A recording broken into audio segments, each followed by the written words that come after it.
जिसके साथ डिस्क्रिमिनेशन नहीं हुआ है इसका मतलब ये नहीं कि हम इस आंदोलन में साथ ना दें। तो उस गैजेट में तो सिर्फ ये नहीं बताया गया है कि सिर्फ जाति सूचक आधार पे जो डिस्क्रिमिनेशन है उसी का बात हो रहा है। किसी भी रेगुलेशन जब आता है उसका दुरुपयोग होता है। लेकिन क्यों ऐसा जब कास्ट बेस्ड डिस्क्रिमिनेशन की बात आती है, कास्ट बेस्ड डिस्क्रिमिनेशन को ख़त्म करने के रेगुलेशन आता है, तभी बढ़ चढ़ के जो सवर्णा ग्रुप से वो सड़क पे उतर जाते हैं और उनको तभी आती है डिस्क्रिमिनेशन हो रहा है। क्यों रोहित वेमुला के साथ जब इंस्टीट्यूशनल डिस्क्रिमिनेशन हुआ, पायल तडवी के साथ जब इंस्टीट्यूशनल डिस्क्रिमिनेशन हुआ, दर्शन सोलंकी के साथ, ये तो मैं कई नाम बता रही हूँ। डिस्क्रिमिनेशन इनडायरेक्टली भी कैसे किया जाता है, शायद आपको विजिबली ना दिखे कि आपका टीचर अपर कास्ट से हैं, दलित स्टूडेंट है, उनको नीचे बैठाने के लिए बोल रहे हैं, लेकिन अगर उनके नाम से, सरनेम से उनको जाति पता चल रहा है तो वो उनके साथ जिस तरीके का भेदभाव कर रहे हैं कि उनको वाइवा वोसे में कम नंबर दे रहे हैं। हम जब ये बात बोल रहे हैं यूजीसी रेगुलेशन को वापस लाना चाहिए, हम ये बात को भी मानते हैं साथ साथ कि यूजीसी रेगुलेशन में बहुत सारे लूप होल्स थे। ये प्रोटेस्ट ने ये दर्शाया है, ये रेगुलेशन आते ही ये दर्शाया है, हमारा आई ओपनिंग हुआ है कि हमारे देश के अंदर, समाज के अंदर हम जाति को पीछे अभी भी नहीं छोड़ पाए हैं, जातिगत डिस्क्रिमिनेशन को अभी भी पीछे नहीं छोड़ पाए हैं। जेएनयू की पूर्व स्टूडेंट यूनियन प्रेसिडेंट ओइशी घोष हमारे साथ हैं। ओइशी, हमने जितने भी आर्ग्यूमेंट सुने जो भी यूजीसी की गाइडलाइंस का विरोध कर रहे थे, वो कह रहे थे कि केवल सवर्णों को क्यों बाहर रखा गया है, कि सवर्णों के साथ भी तो भेदभाव हो सकता है। इस आर्ग्यूमेंट को कैसे देख रही हैं, कैसे समझती हैं इस आर्ग्यूमेंट को? आप देखिए कि ये बात नहीं हो रही है कि किसके ऊपर भेदभाव होता है। जनरली जब सिस्टमिक एक्सक्लूजन होता है या किसी भी आधार पे भेदभाव होता है, उस भेदभाव के अंदर किसके साथ हो रहा है वो मेजर कंसर्न किसी भी रेगुलेशन, किसी भी लॉ का होना चाहिए। देखिए, जैसे फॉर एग्जांपल जेंडर की जस्टिस की जब हम बात करते हैं, लैंगिक अधिकारों की बात करते हैं, उसमें तो भेदभाव लड़कों के साथ भी हो सकता है, किसी भी जेंडर के साथ हो सकता है, लेकिन लड़कों के ऊपर हम महिलाओं की सुरक्षा की बात या जेंडर ज़्यादा वल्नरेबल जेंडर महिलाओं को माना जाता है क्योंकि एक सिस्टमिक एक्सक्लूजन उनके साथ हो रहा है। तो इक्वली सोशल जस्टिस की जब हम सामाजिक न्याय की बात करते हैं, हम आंकड़ा उठा के देख लें तो आंकड़े में भी ये बात है कि सबसे ज़्यादा जो मार्जिनलाइज कास्ट हैं उनके साथ अगर हम देखें देश भर में उनके ऊपर शोषण होते आ रहा है। और उसी आधार पे अभी तक जो भी हम जब यूनिवर्सिटी स्पेसेस में देखें या कहीं पे भी कानून है तो मार्जिनलाइज कम्युनिटी, एससी, एसटी और जो ऑप्रेस्ड कम्युनिटी है, ओबीसी को ध्यान में रखा गया है। अब ये जो रेगुलेशन जब आता है, ये डिबेट फिर से चालू हो जाता है कि एक पर्टिकुलर जो सवर्ण ग्रुप है उनको टारगेट करने के लिए ये कानून लाया गया है। लेकिन आप बताइए, पिछले 2018 से 25 का आंकड़ा जो सरकार खुद लेके आया है, या किसी भी आंकड़े में कितने बार ये रिफ्लेक्शन परसेंटेज के आधार पे, मतलब हम लोग डिबेट करने के लिए तैयार है, आया है कि जो अपर कास्ट कम्युनिटी है उसके ऊपर visible discrimination, invisible discrimination, direct indirect discrimination हुआ है। कितने बार कितने लोग इन कम्युनिटी से बता सकते हैं कि वाइवा वोसे में उन्होंने अपना सरनेम रहा है तो सरनेम में उनके जाति के ऊपर टिप्पणी करके उनको वाइवा वोसे से बाहर रखा। कई मैंने यहाँ पे कुछ ऐसे जर्नलिस्ट देखे जिन्होंने पूछा कि ओइशी, आपके आज तक कितने मार्क्स काटे गए आपका सरनेम जानकर, और कितने जो है स्टूडेंट्स के सरनेम जानकर, या फिर पूछी ही गई जात स्टूडेंट्स की। अगर किसी के साथ डिस्क्रिमिनेशन नहीं हुआ है तो क्या वो समर्थन नहीं कर सकता? नहीं, जिसके साथ डिस्क्रिमिनेशन नहीं हुआ है इसका मतलब ये नहीं कि हम इस आंदोलन में साथ ना दें। अगर बराबरी की बात कर रहे हैं तो सिर्फ बराबरी, एससी, एसटी, ओबीसी कम्युनिटी की बराबरी, वो सिर्फ अपना हक के लिए बात नहीं करेंगे। अगर इक्वलिटी के सही मायने में बात करें, अगर हमें कास्ट बेस्ड डिस्क्रिमिनेशन खत्म करना है, कास्ट सिस्टम को एनिलेट करना है, तो हाँ, सारे कास्ट को मिल के आना पड़ेगा। और हम गैजेट को भी बहुत बारीकी से पढ़ें तो उस गैजेट में तो सिर्फ ये नहीं बताया गया है कि सिर्फ जाति सूचक आधार पे जो डिस्क्रिमिनेशन है उसी का बात हो रहा है, लिंग के आधार पे हो, रंग के आधार पे हो, वर्ण के आधार पे हो, भाषा के आधार पे, मतलब तब जन्म स्थान का हो, जैसे नॉर्थ ईस्ट के स्टूडेंट्स के साथ होता है, बिहार के स्टूडेंट्स। डिस्क्रिमिनेशन तो कई तरीके का होता है। फाइनल चीज़ जो मैं बताना चाहूँगी कि किसी भी लॉ, किसी भी रेगुलेशन जब आता है उसका दुरुपयोग होता है।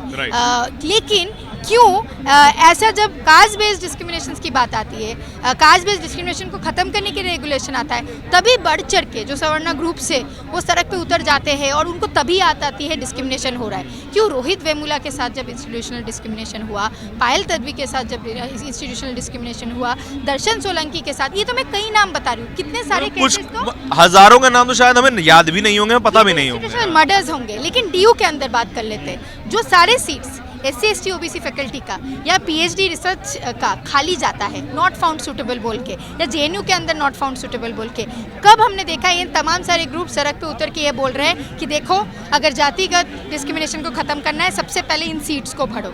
Let's talk about positive affirmation ना, कि हम सीट्स को क्यों नहीं बढ़ रहे हैं, सिस्टम के आधार पे उनको बाहर क्यों रख रहे हैं नॉट फाउंड सूटेबल बोल के, क्योंकि हम चाहते हैं। ये आप कह रहे हैं ये बारीक जातिवाद है जो आज के समय में हो रहा है, वो घड़े वाला मूंछ वाला नहीं हो रहा है। वो वाला भी हो रहा है बहुत सारे जगहों में, लेकिन हम एजुकेशनल इंस्टीट्यूशंस में जब बात करते हैं तो हम देख पाते हैं कि डिस्क्रिमिनेशन का एक फॉर्म है।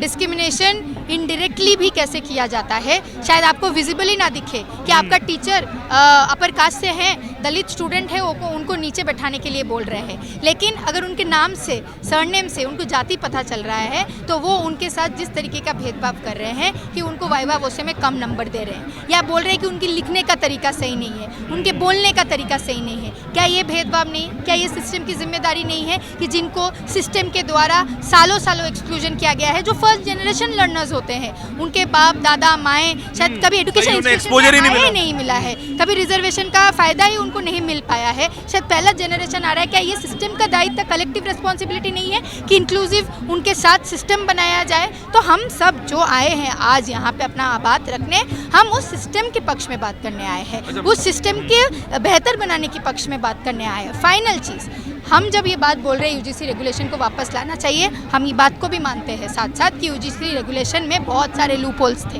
वो रेगुलेशन एकदम और मजबूत होना चाहिए। वो रेगुलेशन कोई एकदम 100 आउट ऑफ 100 जो हम मानते हैं कि एकदम सही नहीं था, उसमें बहुत सारी कमियां थे, वो कमियों को हमने डायरेक्टली रोहित एक्ट की बात भी सब तमाम लोग एग्जैक्टली हम रोहित एक्ट का बात कर रहे हैं। लेकिन आप देखिए कि एक सुप्रीम कोर्ट जो खुद मान रहा है कि कास्ट बेस्ड डिस्क्रिमिनेशन हुआ है, यही मिनिस्ट्री खुद मान रहा है, अभी जनवरी का आकलन है कि 118% जातिगत डिस्क्रिमिनेशन बढ़ा है, और वो भी रिपोर्ट हो रहा है इसलिए बोल पा रहे हैं। अगर रिपोर्ट नहीं होता है, अभी भी बहुत सारे स्टेट यूनिवर्सिटी में रिपोर्ट नहीं होता है, तो आप IIT IIMs में रिपोर्ट IIMs में रिपोर्ट नहीं होता है, आपने तो उस एम्बिट में भी नहीं डाला है IIT IIMs को, सेंट्रल इंस्टीट्यूट इस गैजेट के अंदर भी नहीं आ रहा है, तो उसका तो रिपोर्टिंग ही नहीं हो रहा है। अच्छा, मैं आखिरी सवाल जो आपसे पूछना चाह रहा हूँ, जैसे मैं एक पैरेलल ड्रॉ करना चाहता हूँ कास्ट बेस्ड डिस्क्रिमिनेशन और जेंडर बेस्ड डिस्क्रिमिनेशन में। एक व्यक्ति बोल रहा है कि मैंने तो आज तक कोई कास्टिज्म नहीं किया, देखो मैं तो सभी के साथ बैठ के खाता हूँ, मेरे तो हर समाज में दोस्त हैं, और वैसे ही एक पुरुष बोलता है कि देखिए सब ये कानून बनाए हैं, मैंने तो आज तक कोई बलात्कार नहीं किया। तो इन दोनों ही आर्ग्यूमेंट में क्या बराबर की बेवकूफ़ियत नहीं दिखती आपको? देखिए, बात क्लियर है कि इंडिविजुअली हम हाथ धो बैठे कि मैंने नहीं किया है इसलिए हम ये रूल नहीं चाहते, तो ऐसा तो नहीं होता है। सिस्टमिक एक्सक्लूजन को समझने की ज़रूरत है। बात ये नहीं है कि आज के समय पे लोग कास्ट बेस्ड भेदभाव प्रैक्टिस कर रहे हैं कि नहीं, लेकिन इस बात इज़ अ रियलिटी कि आज भी अगर SC ST OBC कम्युनिटी के छात्र एजुकेशन इंस्टीट्यूशन में नहीं पहुंच पा रहे हैं, उसका रीज़न है सिस्टमिक एक्सक्लूजन। जातिगत तरीके से भेदभाव उनके एंसेस्टर्स के साथ, उनके घर वालों के साथ होते आ रहा है। अभी भी जब एजुकेशन इंस्टीट्यूशन में आते हैं, छोटा सा एग्जांपल देके ख़त्म करेंगे, टीना दाबी के बहुत बार वीडियोस आ जाते हैं। मैं क्यों नाम ले रही हूँ, क्योंकि उनके बहुत पॉपुलर वीडियोस आते हैं। जब भी वो वीडियो आता है या कुछ भी होता है जो कभी गलत कर लेते हैं, कुछ गलत बोल देते हैं, उसको उसी तरीके से क्रिटिसाइज किया जा सकता है। लेकिन टीना दाबी के साथ क्या होता है कि उनका जाति अचानक से याद आ जाता है। देखो ये तो कोटे वाले हैं, इनको रिजर्वेशन का फायदा मिला। मेरिट तो होते नहीं है, 31% वाले हैं, 41% वाले हैं, उठ के IAS बन गए, तो ये हाथ होना ही था। दूसरी बात है कि आप प्रधानमंत्री के बात देखिए, प्रधानमंत्री को उनकी पॉलिसीज़ पे हम लोग भी क्रिटिसाइज़ करते हैं, लेकिन जब ये वाला रेगुलेशन आया, अगर आप देंगे सोशल मीडिया में जाएंगे और देखेंगे तो नरेंद्र मोदी पे भी जातिगत टिप्पणियां की गई। जो हिंदू हृदय सम्राट थे वो तेली हो जाते हैं, उनको जाति सूचक गालियां दी जाती। वही तो बाकी समय मोदी है तो मुमकिन है, अब मोदी जी है तो सब कुछ है, लेकिन जब जाति के आधार पे इक्विटी की बात आ जाती है तब मोदी जी का भी जात इनको याद आ जाता है। तो यही दिखाता है कि रियलिटी क्या है आज के समय पे देश में भी।